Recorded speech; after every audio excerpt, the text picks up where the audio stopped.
The house felt wrong the moment I walked through the door that Tuesday evening.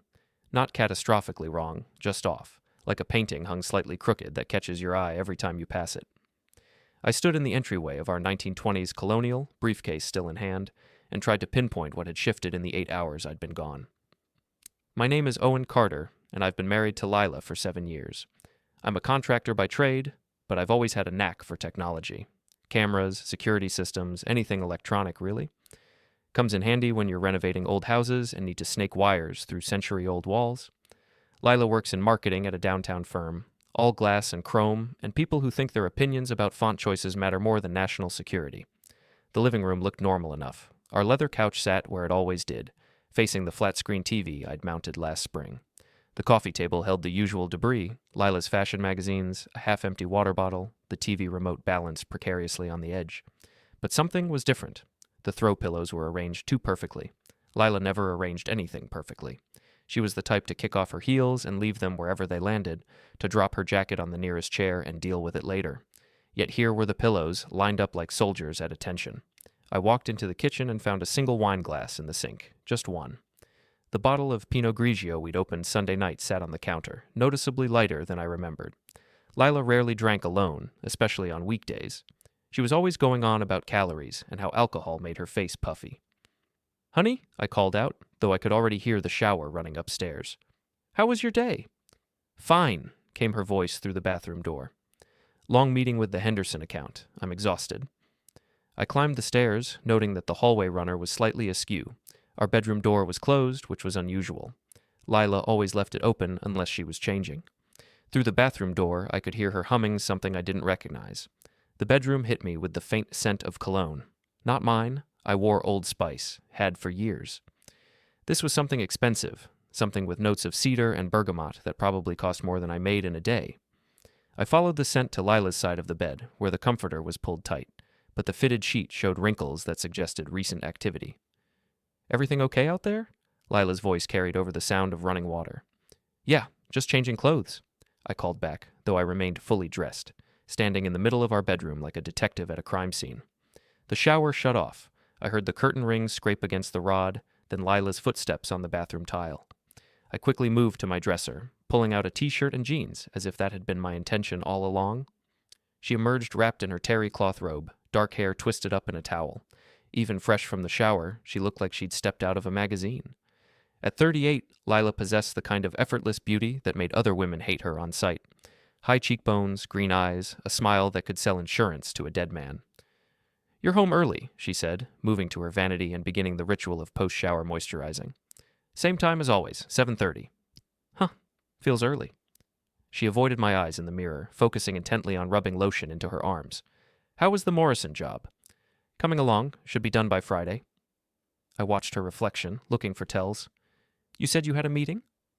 "Henderson account. I told you." A slight edge crept into her voice. "We're pitching a new campaign next week. Very stressful." "Right. Henderson." I nodded as if I remembered her mentioning it, though I was certain she hadn't. "Anyone from the office come by today? Maybe to drop off files or something?" Her hand stilled for just a moment. "No. Why would you ask that?" "Just wondering. Thought I smelled cologne downstairs." She laughed, but it sounded forced. "Probably from when I was testing samples. You know how those magazine inserts are. They stick to everything." It was a reasonable explanation. It was also complete bullshit. Lila read Vogue and Cosmopolitan, not men's magazines. And the cologne I'd smelled was definitely masculine, definitely expensive, definitely not something that came from a magazine insert. That night, I lay awake staring at the ceiling while Lila slept peacefully beside me. Every small detail from the past few weeks began clicking into place like pieces of a jigsaw puzzle I'd been unconsciously assembling. The unexplained late nights when she claimed to be at the gym, the new lingerie I'd glimpsed in her drawer, black lace and silk that she'd never worn for me. The way she'd started keeping her phone face down on surfaces when she used to leave it scattered anywhere. I'm not a paranoid man by nature. I've never been the jealous type, never felt the need to check up on her or demand explanations for every moment of her day, but I'm also not stupid. And I'm definitely not blind. By Thursday morning, I'd made my decision. The camera was small enough to fit in my palm, a tiny black cube that could record in high definition for up to 12 hours before needing a battery change. I'd bought it online, paid cash at an electronics store 30 miles from our house, somewhere Lila would never shop, the kind of place that sold surveillance equipment to paranoid husbands and suspicious business owners. Installing it was easier than I'd expected. Our living room had built-in bookshelves on either side of the fireplace, filled with the kind of books that looked impressive but never got read. I chose a spot behind a thick volume of Shakespeare, angling the camera to capture most of the room and the hallway that led to our stairs. From where I positioned it, the lens would be invisible unless someone knew exactly where to look. The bedroom camera took more creativity. I installed it inside the housing of our smoke detector, replacing the original with one that looked identical but contained my tiny electronic spy. It had a perfect view of the bed and most of the room. If Lila was bringing someone into our house, into our bedroom, I'd have proof. I tested both cameras that Thursday evening, walking through their fields of view while monitoring the feed on my laptop. The video quality was crystal clear, the audio surprisingly good. If something was happening in my house while I was at work, I'd know about it. Friday morning, I kissed Lila goodbye like I had every morning for 7 years. She was still in her robe, coffee mug in hand, looking sleepy and beautiful and completely innocent. "Have a good day," she murmured against my lips. "You too. Love you." "Love you too." I walked out the door wondering if those would be the last sincere words we'd ever exchange. I lasted exactly 4 hours before checking the cameras for the first time. It was noon on Friday, and I was supposed to be installing crown molding in the Morrison house, but my hands wouldn't stop shaking. I told my crew I needed to run to the hardware store for supplies, then drove to a McDonald's parking lot 3 miles away and opened my laptop. The living room feed showed nothing unusual. Lila had left for work at 8:15, same as always. The house sat empty and silent, exactly as it should. I felt simultaneously relieved and disappointed. Maybe I was losing my mind. Maybe 7 years of marriage had finally made me paranoid and suspicious for no reason. Then I checked the bedroom camera. At 9:43 a.m., the front door opened. I could hear it clearly through the audio feed, though the camera couldn't see the entryway from its position. Footsteps on the hardwood stairs, definitely heavier than Lila's. A man's voice, though I couldn't make out the words. Then Lila's laugh, bright and musical in a way I hadn't heard in months. They entered the bedroom at 9:45. Lila came first, already pulling her blouse over her head, her work clothes scattered carelessly on the floor.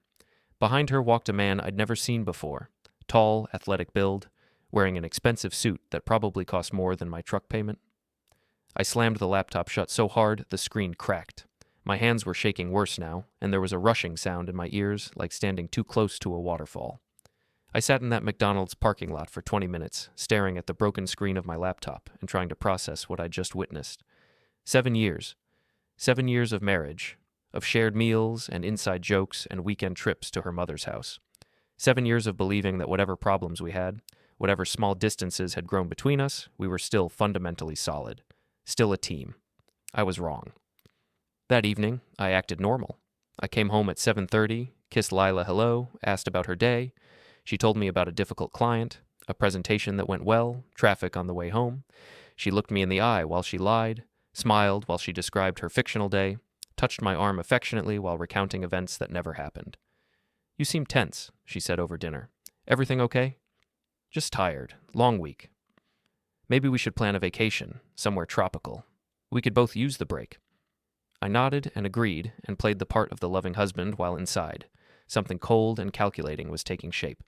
I wasn't ready to confront her yet. I needed more information first. I needed to understand the full scope of what I was dealing with. Over the weekend, I watched her carefully. Saturday morning, she claimed she was going to yoga class, but her mat never left the hall closet. She returned 3 hours later with shopping bags from stores she hadn't visited and a story about running into her college roommate at the mall. Sunday, she spent 2 hours at the gym, but came home without the post-workout glow she usually had. Her hair still perfect, her makeup unsmudged. Each lie was small, easily explained away if challenged, but together they painted a picture of a woman living a double life with practiced ease. Monday morning, I kissed her goodbye and went to work, but I kept my laptop with me this time. At 10:30, I found a private spot and checked the cameras again. Same man as Friday, same routine. They were in my bedroom by 10:45, and this time I forced myself to watch. I needed to see it all, needed to understand exactly what my wife was doing in our bed with this stranger. They were comfortable together, familiar. This wasn't a new relationship or a momentary lapse in judgment. The way they moved around each other, the easy intimacy between them, suggested this had been going on for months. Tuesday brought a different man. Wednesday, the same one from Monday and Friday. Thursday, someone new entirely. By Friday of the second week, I had documented 5 different men entering my house while I was at work, 5 different affairs, 5 different betrayals, all captured in high-definition video with perfect audio quality. I copied everything to multiple drives, stored them in different locations. One set went into my safety deposit box at the bank. Another went to my friend Eddie, who owned an auto shop downtown and had been my best friend since high school. I didn't tell him what was on the drives, just asked him to keep them safe. "You okay, man?" Eddie asked when I dropped them off. "You look like hell." "Just some work stuff. Insurance purposes, you know?" Eddie nodded, but I could see the concern in his eyes. We'd been friends long enough that he could read my moods better than my wife could, or maybe my wife just didn't care enough to notice anymore. That Friday evening, Lila suggested we go out to dinner. "There's that new Italian place downtown," she said, already reaching for her purse. "We never go anywhere anymore." We drove to Marcello's in relative silence, the radio filling the space where conversation used to be. The restaurant was dimly lit, filled with couples leaning across small tables, sharing intimate conversations and stolen touches. We looked like them, I realized. From the outside, we probably looked like a happy married couple enjoying a romantic dinner. "You've been quiet lately," Lila said after we'd ordered. "Is everything okay?" I studied her face across the table. She looked genuinely concerned, genuinely loving. If I didn't know what I knew, if I hadn't seen what I'd seen, I would have believed her completely. "Just work stress," I said. "The Morrison job is more complicated than I expected." "Maybe you should hire more help. You're always saying you're stretched too thin." "Maybe." She reached across the table and took my hand. Her skin was soft, her touch warm and familiar. "I worry about you sometimes. You work so hard, and for what? We have enough money. We have a good life. You don't have to prove anything to anyone." The irony was so thick I could taste it. Here was my wife, who was cheating on me with multiple men, telling me I didn't need to prove anything to anyone. Here was the woman who was systematically destroying our marriage, expressing concern for my well-being. "You're right," I said, squeezing her hand. "I should try to relax more." She smiled, and for just a moment, I saw the woman I'd fallen in love with 9 years ago. The marketing assistant who'd laughed at my terrible jokes and didn't mind that I showed up to our first date with sawdust in my hair. The woman who'd said yes when I proposed on the beach in Maine, who'd cried happy tears and told me she couldn't wait to spend the rest of her life with me. That woman was gone, had been gone for months, maybe years. In her place sat a stranger wearing my wife's face, holding my hand while planning her next betrayal. "I love you," she said softly. "I love you too," I replied, and wondered if either of us meant it anymore. Eddie's auto shop occupied a corner lot on Maple Street, surrounded by the kind of businesses that had been struggling since the mall opened 15 miles north. A used bookstore, a diner that served coffee strong enough to wake the dead, a barber shop where old men gathered to complain about the weather and the government. It was the kind of neighborhood where people minded their own business and asked few questions. I found Eddie under the hood of a 1987 Camaro, his hands black with grease, a cigarette dangling from his lips despite the no smoking signs his insurance company had forced him to post. "Owen," he said without looking up, "wasn't expecting you today. Need to talk. Privately." Something in my tone made him straighten up and really look at me. Eddie was a big man, 6'3" and built like a linebacker, with graying hair and hands that could crush beer cans without effort. He'd been married twice, divorced twice, and had strong opinions about women and relationships that usually involved colorful language and dire predictions. "Office," he said, wiping his hands on a rag. His office was a small room behind the service bays, filled with automotive magazines, coffee-stained paperwork, and a desk that looked like it had survived several natural disasters. Eddie closed the door and gestured to the folding chair across from his desk. "What's going on?" I pulled out my laptop, the one with the cracked screen, and set it on his desk. "Remember those drives I gave you last week?" "Yeah." "This is what's on them." I opened the laptop and played him 30 seconds of video, just enough to make the situation clear, not enough to be gratuitously humiliating. Eddie watched without expression, then leaned back in his chair and lit another cigarette. "Jesus Christ, Owen. 5 different guys, that I know of. How long?" "I've been recording for 2 weeks, but based on how comfortable they all are, I'd say this has been going on for months." Eddie was quiet for a long time, smoking and staring at the laptop screen. Finally, he asked, "What do you want to do about it?" "I want to destroy her." The words came out colder than I'd intended, but I didn't take them back. I'd spent 2 weeks watching my wife betray me in the most intimate way possible. I'd spent 2 weeks listening to her lie to my face, touch my hand, tell me she loved me while planning her next affair. The hurt had crystallized into something harder, something more focused. Legally, I added. I want to destroy her legally. Eddie nodded. You talked to a lawyer yet? This afternoon. Guy named Patterson that my cousin recommended. Divorce attorney. What did he say? That Massachusetts is a no-fault state, which means the cheating doesn't matter much for the divorce itself, but it matters for everything else. Alimony, property division, all of it. Especially with this much evidence. I closed the laptop and looked at my oldest friend. I need your help, Eddie. Whatever you need. I want to know everything. Who these guys are, where she meets them, how long it's been going on. I want to know if our friends know, if people are laughing at me behind my back. I want to know everything before I make my move. Eddie stubbed out his cigarette and leaned forward. You sure about this? Once you go down this road, there's no coming back. You and Lila, whatever you had, it's over. It's already over. Has been for months, probably. I'm just the last one to know. He nodded slowly. Okay, what do you need me to do? We spent the next hour planning. Eddie would help me track Lila's movements, identify the men she was seeing, gather as much information as possible. He had friends in various places. Guys who worked security, guys who knew guys, the kind of informal network that existed in every small city. The blonde one, Eddie said, referring to one of the men I'd recorded. I think I've seen him around, drives a white BMW, always wears expensive suits, works downtown somewhere. Can you find out more? Give me a few days. I left the auto shop feeling better than I had in weeks. Not happy. I wasn't sure I'd ever be truly happy again, but focused. I had a plan now, and allies, and a clear goal. Lila thought she was playing me for a fool, thought she could continue her affairs indefinitely while I worked myself to death to support the lifestyle she enjoyed. She was about to learn otherwise. That evening, Lila was in an unusually good mood.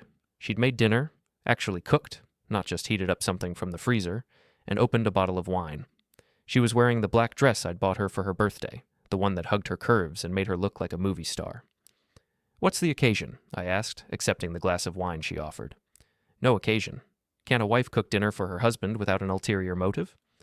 She smiled when she said it, but there was something different in her expression, something almost guilty. I wondered if she was planning something special with one of her lovers, if this dinner was some kind of preemptive guilt offering. How was work? I asked. Busy. We're pitching a new account next week. Big retail chain, lots of potential. She moved around the kitchen with practiced efficiency, stirring sauce, checking the oven. How was your day? Good. Finished the crown molding at the Morrison place. Moving on to the bathroom renovation next week. That's nice. We made small talk through dinner, the kind of surface-level conversation that had become our norm.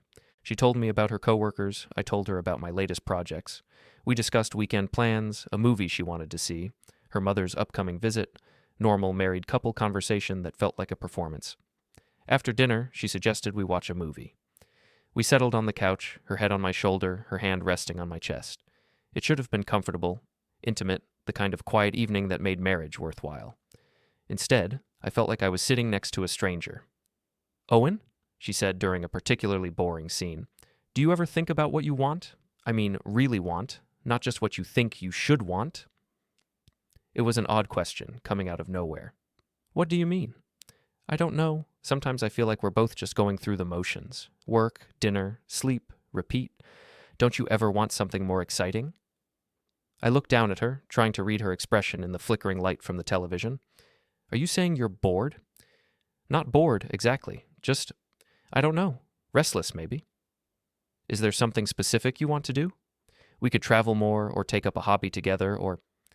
No, it's not that. She sat up, turning to face me. Never mind. It was a stupid thought. But it wasn't a stupid thought. It was a confession, disguised as idle conversation. She was telling me, in her own way, that our marriage wasn't enough for her anymore. That I wasn't enough. The irony was that she was right. We had fallen into a routine, had let the excitement and spontaneity drain out of our relationship. But instead of talking to me about it, instead of working together to fix what was broken, she'd decided to find excitement elsewhere. Maybe we should plan a real vacation, I said. Somewhere we've never been. Europe, maybe, or Asia. Her face lit up. Really? You'd want to do that? Sure. Life's too short to spend it all working. She kissed me then, soft and sweet. And for a moment I almost forgot about the cameras, about the videos, about everything I'd learned in the past 2 weeks. For a moment, she was just my wife again, and I was just her husband, and we were just two people trying to figure out how to be happy together. Then my phone buzzed with a text message from Eddie. Found out who the blonde guy is. You're not going to like it. The moment shattered like glass. Grant Bishop. That was the name Eddie had discovered, along with a wealth of information that made my stomach turn. 35 years old, senior account manager at Lila's firm, divorced, no kids, drove a white BMW, and lived in a downtown condo that probably cost more than I made in 2 years. They're not just screwing around, Eddie told me over coffee at Murphy's Diner the next morning. This is serious. My guy at the parking garage downtown says Bishop's car has been staying overnight at her office building 3-4 times a week for the past 6 months. 6 months. While I'd been working 60-hour weeks to pay for the kitchen renovation she'd wanted, while I'd been planning surprise dinners and weekend getaways to try to reconnect with her, she'd been falling in love with someone else. There's more, Eddie continued. Bishop's been telling people at their office that he's in a relationship with someone special, someone who's almost free to be with him. Almost free. As if I was some kind of obstacle to be removed, some inconvenient detail standing between them and their happiness. How many people know? At the office? Probably most of them. These things don't stay secret long in a place like that. I stared into my coffee, trying to process the full scope of my humiliation. It wasn't just that Lila was cheating, she was planning to leave me for someone else, and half her office was watching it happen in real time. What about the other guys? Still working on that. But Owen? Eddie leaned forward, his expression serious. I think Bishop is the main one. The others might just be for fun, but Bishop is the real deal. I nodded, though inside I felt like I was falling apart. 7 years of marriage, reduced to just for fun, while she planned her real future with someone else. That afternoon, I called in sick to work and drove to Lila's office building.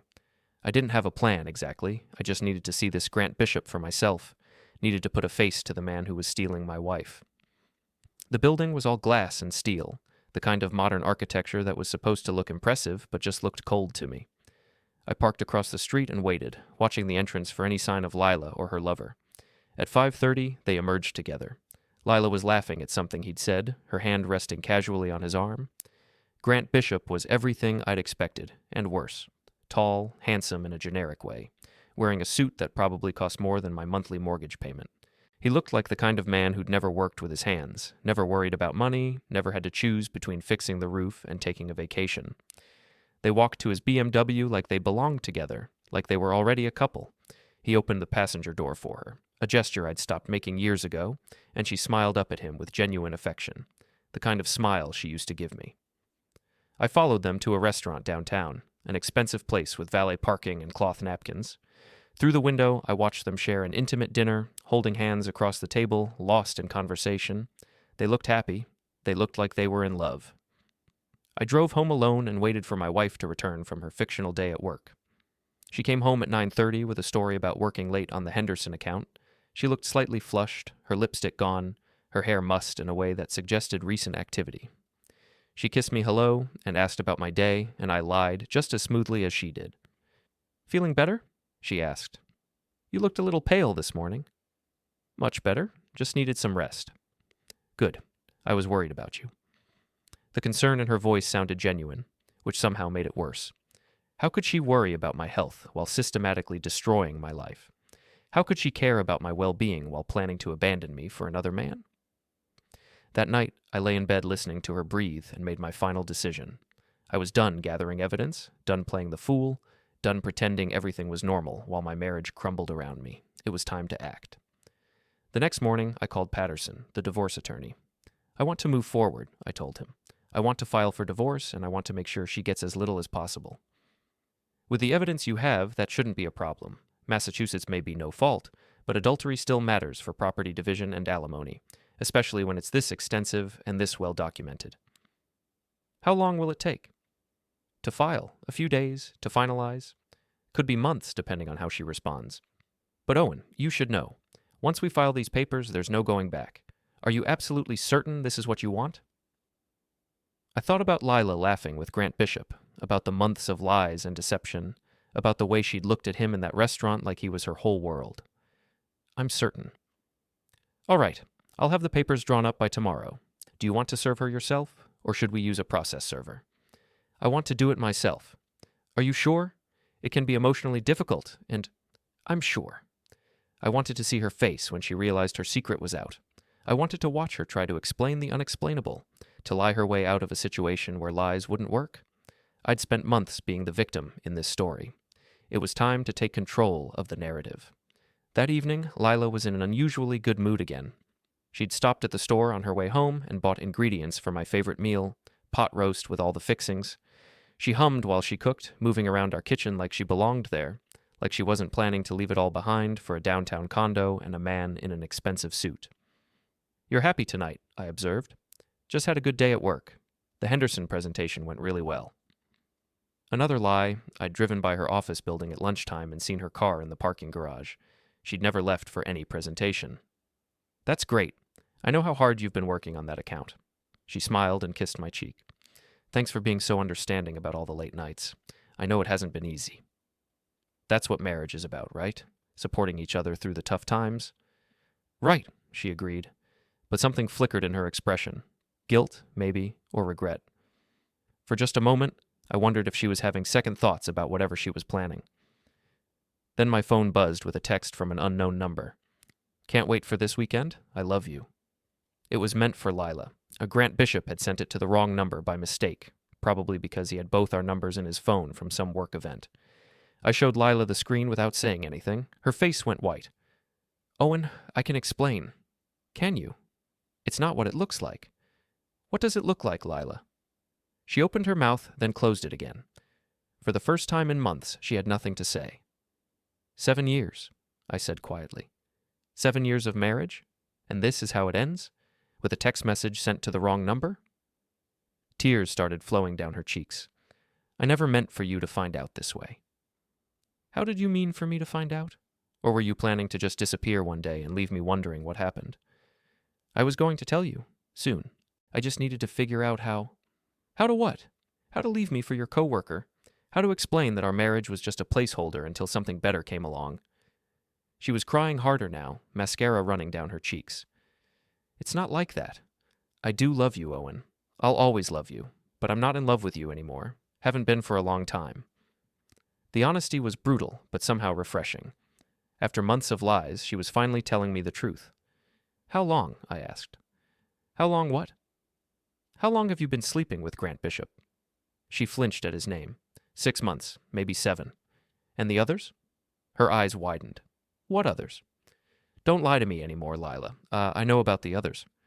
She stared at me for a long moment, and I could see her calculating, trying to figure out how much I knew and how much she could still deny. "There are no others," she said finally. "Just Grant." Even now, even caught red-handed, she was still lying to me, still trying to manage the situation, to control the narrative. It was almost impressive in its audacity. "Okay," I said. "Just Grant. That makes it better somehow?" "No, it doesn't make it better. Nothing makes it better. I'm a terrible person, and I've ruined everything, and I'm sorry." She collapsed into a chair at our kitchen table, sobbing like her heart was breaking. Maybe it was. Maybe she really did love me in her own way, even while she was betraying me. Maybe she was genuinely torn between the life we'd built together and the excitement of something new. But it didn't matter anymore. Some things couldn't be forgiven, couldn't be fixed with tears and apologies. Some betrayals were too complete, too devastating to overcome. "I'll sleep in the guest room tonight," I said. "We'll figure out the rest tomorrow." She nodded without looking up, still crying into her hands. I walked upstairs, leaving her alone with her guilt and her tears and the ruins of our marriage. In the guest room, I called Patterson and told him to expedite the divorce papers. "Are you sure you don't want to try counseling first?" he asked. "Sometimes these situations can be worked through." "I'm sure," I said. "This marriage is over, has been for months. I'm just making it official." The next morning, Lila was gone when I woke up. She'd left a note on the kitchen counter. "Staying at my sister's for a few days. We should probably talk when we're both calmer. I'm sorry for everything." I crumpled up the note and threw it away. There was nothing left to talk about. The divorce papers arrived on a Wednesday, and I hand-delivered them to Lila at her office. I wanted to see her face when she realized how much I actually knew, wanted to watch her world crumble the way mine had. The receptionist at her marketing firm was a young woman with bright pink hair and multiple piercings who looked at me like I was there to rob the place. "I need to see Lila Carter," I said. "It's important." "Do you have an appointment?" I'm her husband? That changed her expression from suspicious to sympathetic. Oh, let me call her. While she made the call, I looked around the office. It was exactly what I'd expected. Lots of glass and chrome, motivational posters about synergy and thinking outside the box, the kind of corporate environment that valued appearance over substance. Through the glass walls, I could see people in expensive suits having important-looking conversations about probably meaningless things. "She'll be right out," the receptionist said. Lila appeared a few minutes later, looking nervous and beautiful in a navy blue dress that probably cost more than most people's car payments. She'd been crying recently, I could tell by the slight puffiness around her eyes, but she'd covered it well with makeup. "Owen," she said, "what are you doing here? We need to talk, privately." She glanced around the office, clearly uncomfortable with the public nature of our meeting. "Can't this wait until tonight? I'm in the middle of—" "No, it can't wait." Something in my tone must have convinced her, because she nodded and led me to a small conference room. She closed the door and turned to face me, and I could see the fear in her eyes. "I brought you something," I said, pulling the divorce papers from my jacket pocket. Her face went white as she took them, her hands shaking slightly as she read the first page. "You're divorcing me. Did you think I wouldn't? I thought maybe we could work things out. Go to counseling, try to fix—" "Fix what, Lila? Fix the fact that you've been cheating on me for months? Fix the fact that you're in love with someone else? Fix the fact that you've been lying to my face every single day?" She sat down heavily in one of the conference room chairs, still staring at the papers. "How much do you know?" "Everything." "That's impossible." I pulled out my phone and showed her a screenshot from one of the videos. Just enough to make my point, not enough to be cruel. Her face went from white to green. "You've been watching me." "I've been protecting myself. Good thing, too, considering how much you've been lying." She stared at the phone screen like she was looking at evidence of her own death, which, in a way, she was. The death of her marriage, her reputation, her carefully constructed double life. "How long have you been recording?" "Long enough." "This is illegal. You can't record someone without their consent." "In my own house?" "Actually, I can. My lawyer was very clear about that." She set the divorce papers on the table and looked up at me with tears in her eyes. "What do you want, Owen?" "I want you to sign those papers without fighting them. I want you to take responsibility for what you've done, and I want you to stay away from me." "What about the house? What about it?" "It's half mine." I laughed, though there was no humor in it. "Read the papers, Lila. Read them carefully. Then have your lawyer explain to you how adultery affects property division in Massachusetts."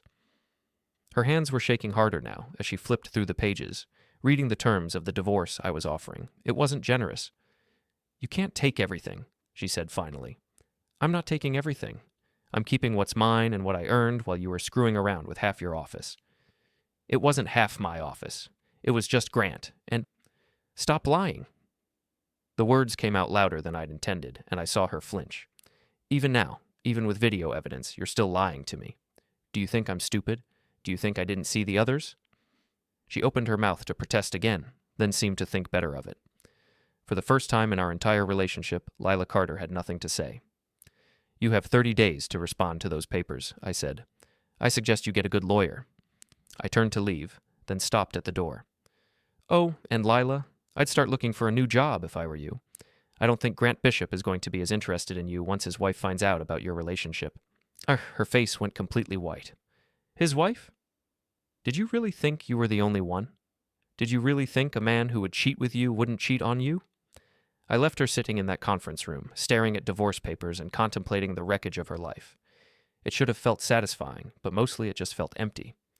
7 years of marriage ended in a sterile corporate conference room with legal documents and accusations. That evening, I drove to Eddie's shop to give him an update. I found him working late, as usual, covered in grease and swearing at a particularly stubborn carburetor. "How'd she take it?" he asked. "About as well as you'd expect.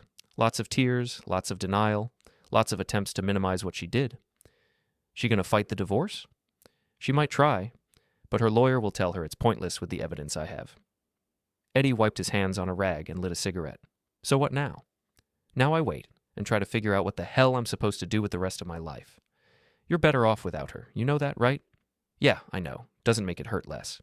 "Hurt's temporary. Being married to a cheater is forever." He was right, of course, but knowing something intellectually and feeling it emotionally were two different things. I'd spent 7 years building a life with Lila, planning a future together, believing we were partners in everything. Learning that it was all an illusion was devastating, even when I knew I was better off without her. My phone rang as I was driving home. Unknown number. Hello? Is this Owen Carter? The voice was unfamiliar, professional. Yes.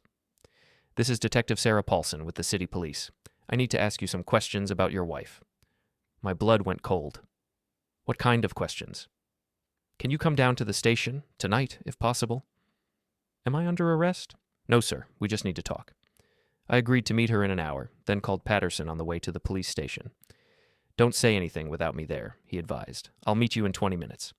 The police station was exactly what you'd expect. Fluorescent lights, cheap furniture, the smell of bad coffee, and human desperation. Detective Paulson turned out to be a woman in her 40s with graying hair and tired eyes who looked like she'd seen too much of humanity's worst impulses. Mr. Carter, she said when Patterson and I were seated in an interview room. Thank you for coming in. What's this about? Your wife filed a complaint against you this afternoon. She claims you've been stalking her, recording her without consent, and threatening her.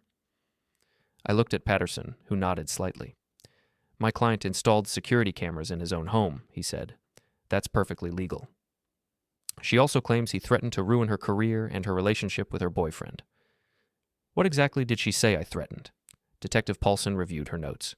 Your wife claims you threatened to send compromising videos to her employer and her lover's wife, to destroy her life. I said her affair would become public, so she'd need a new job. I said the lover's wife deserved the truth. Facts, not threats. My lawyer added, Mr. Carter has filed for divorce with clear evidence of prolonged adultery, videos of multiple men in the marital home. I showed Paulson a brief, non-explicit clip. She watched impassively. No charges today, she concluded, but avoid contact. Harassment claims are easy to file. Don't give her ammunition. Outside, my lawyer reassured me. Evidence would crush any false claims. Still, Lila's desperation worried me. Driving home, the house felt hollow. Her things remained, but our life together was gone. 3 weeks earlier, I'd been happily married. Now, I was navigating police reports and impending divorce. Truth had freed me. It had also shattered everything.